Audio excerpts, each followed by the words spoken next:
Assalamualaikum warahmatullahi wabarakatuh. Nama saya Kurniati, NIM D1A022442.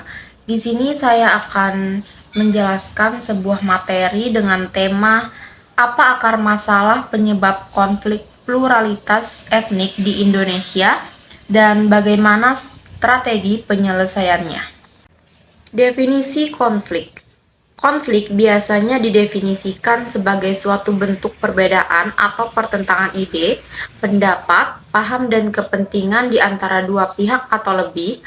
Pertentangan ini dapat berbentuk non-fisik, dapat pula berkembang menjadi benturan fisik, dapat berkadar tinggi dalam bentuk kekerasan, dapat pula berkadar rendah yang tidak menggunakan kekerasan.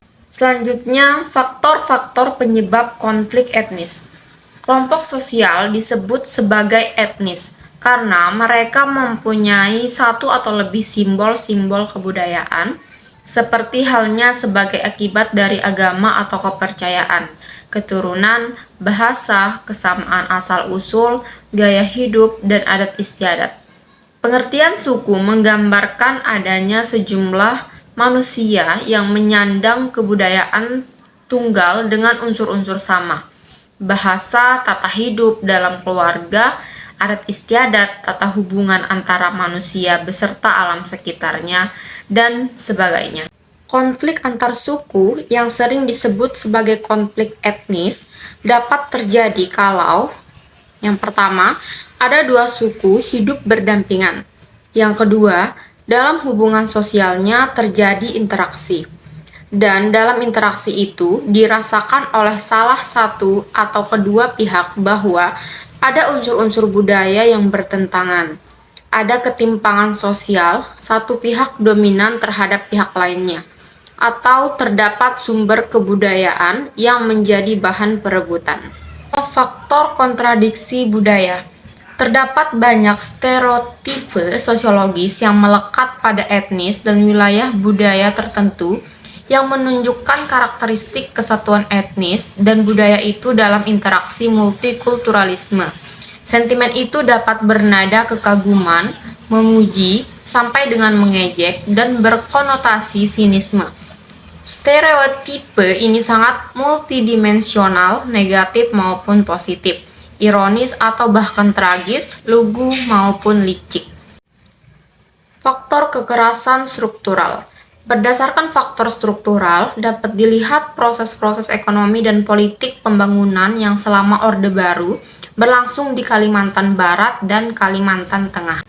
Faktor pengelolaan negara.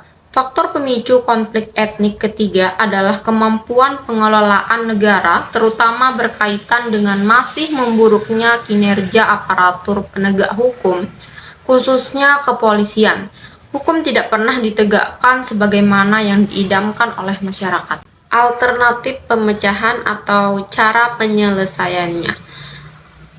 Menyadari adanya pengaruh faktor satu sama lain yang erat dan tidak terpisahkan, maka diperlukan sebuah upaya pendekatan bersifat menyeluruh dan dilakukan secara total meliputi bidang sosial politik, ekonomi, kebudayaan, dan keamanan. Pada tataran sosial politik dan sekaligus kebudayaan, dilakukan pengembangan kondisi yang kondusif bagi budaya lokal, keanekaragaman dengan memberdayakan kembali lembaga-lembaga adat lokal. Pada tataran ekonomi, sentra-sentra bisnis yang menjadi salah satu pemicu kecemburuan penduduk asli Dayak terhadap suku pendatang Madura sejauh mungkin diredefinisi dalam kerangka tetap terjaganya perkembangan wilayah sekitar. Dan yang terakhir pada tataran keamanan, dengan pemisahan Polri dan TNI, maka aparat kepolisian harus mampu menjadi ujung tombak dalam menjaga tertib sipil di wilayah tersebut.